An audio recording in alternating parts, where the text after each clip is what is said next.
Why would anyone choose to sell their oil and gas, mineral, and royalty interests? Well, we're going to answer this question today, and we're going to talk about common reasons that we've seen where folks have made value judgment decisions and elected to sell. So stay tuned and learn something.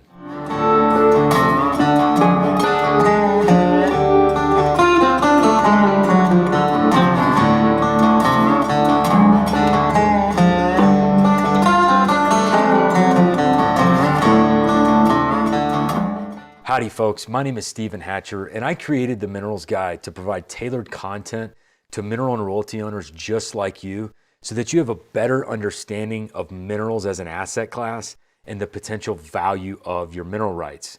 In episode 1 of this series, we talked about the never sell mindset, the reasons for it, and why I think there's a better way to approach mineral ownership.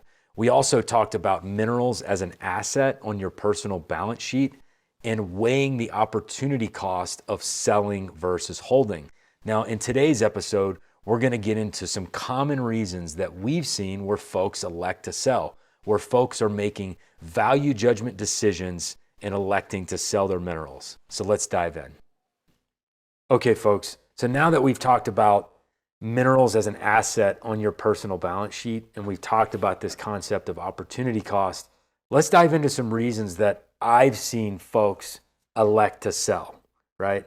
So first and foremost, real estate, right? Whether it's your personal, you'd like to buy a new personal home or renovate your existing home, we see folks making value judgments about selling minerals to reinvest back into their personal homes all the time.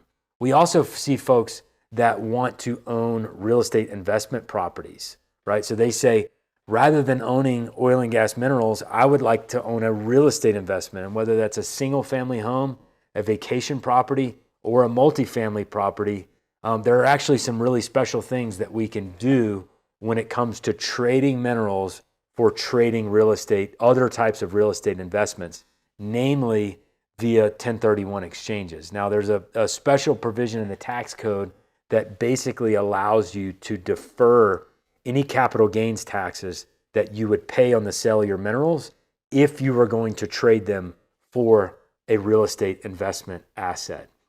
So, other reasons that we see are folks making the decision to reinvest back into another core business that they have. So let's say that you farm for a living and you've been eyeing a 30 or a 40 acre tract down the road and you'd like to expand your farming operation. We've seen folks sell all or a portion of their minerals in order to go make that acquisition. And it doesn't necessarily have to be farming, right? It could be any other type of business where you make a value judgment and say, you know what, rather than owning these minerals, I'm going to invest back into myself and back into my core business. Let's say you want to buy a small business. That's something that we see folks do all the time. They say, you know what, I want to be my own boss, right? I want to control my own destiny. So selling these minerals and I'm going to trade these minerals for a business that I can work in and that I can operate myself. So other reasons that we see folks electing to sell are life events, right? So let's say, your kids are going off to college and you want them to be able to graduate from college debt free. Let's say you got a couple of daughters and they're getting ready to get married and you'd like to provide them with a wedding. Let's say that you're getting close to retirement and you need that little extra push to get you to the point where you can actually hang it up, right, and retire. Another life event that we see all the time is folks trying to simplify their estate planning, right, where let's say that you've inherited minerals and you've got multiple children that are going to inherit from you, and what they're going to inherit is going to be broken up so small that it really makes sense to liquidate the whole and distribute the cash rather than have the kids have to continue to manage the property. That's something that we see all the time, estate simplification. So those are all really good reasons, right? The reason for you is going to be personal to you. I can't tell you what it is. Those are reasons that we've seen in the past. And one important thing that we're going to delve into in another episode when we talk about valuation, how mineral properties are valued, is that When you elect to sell, you are effectively shifting the risk over to the buyer. Now, what risk are you shifting? You're shifting price risk, notably price risk, right? And you're also shifting the volume risk. How much volume are these oil and gas wells going to produce? So that's something that is really important to consider.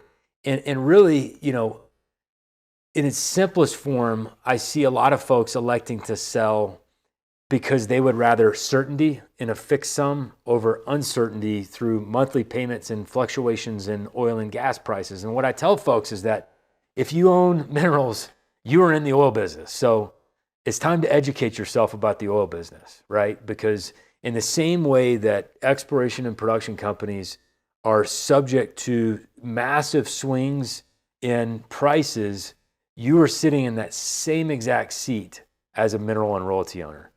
Folks ask me all the time, do I have to sell all of my minerals or can I sell some portion? Let's say that the asset that you want to trade for, right, is worth less than your minerals, right?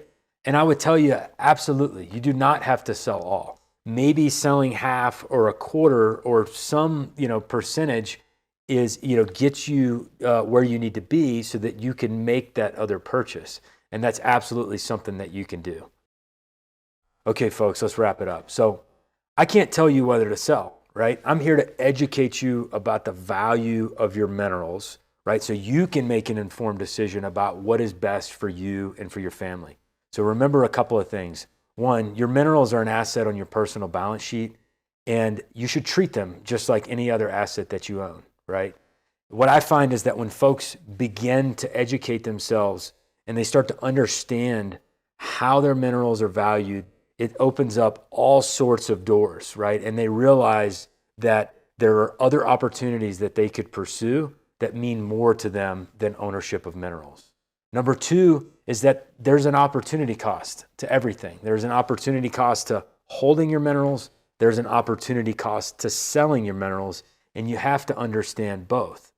So let's say that you've already made the decision to sell, you're thinking about selling, or you've received an offer from another mineral buyer that you're trying to evaluate. How do you maximize the value of your minerals in a sale? Well, what I would tell you is that you should subscribe to my content. Watch all of my videos, read my blog posts on the website at mineralsguide.com, and really educate yourself so that you can be in the best position to negotiate the highest maximal value for your minerals. Reach out to us. You can reach us in the comments below. You can reach me via email, Steven@mineralsguide.com, or on our website, mineralsguide.com. And we'll see you next time. Thank you.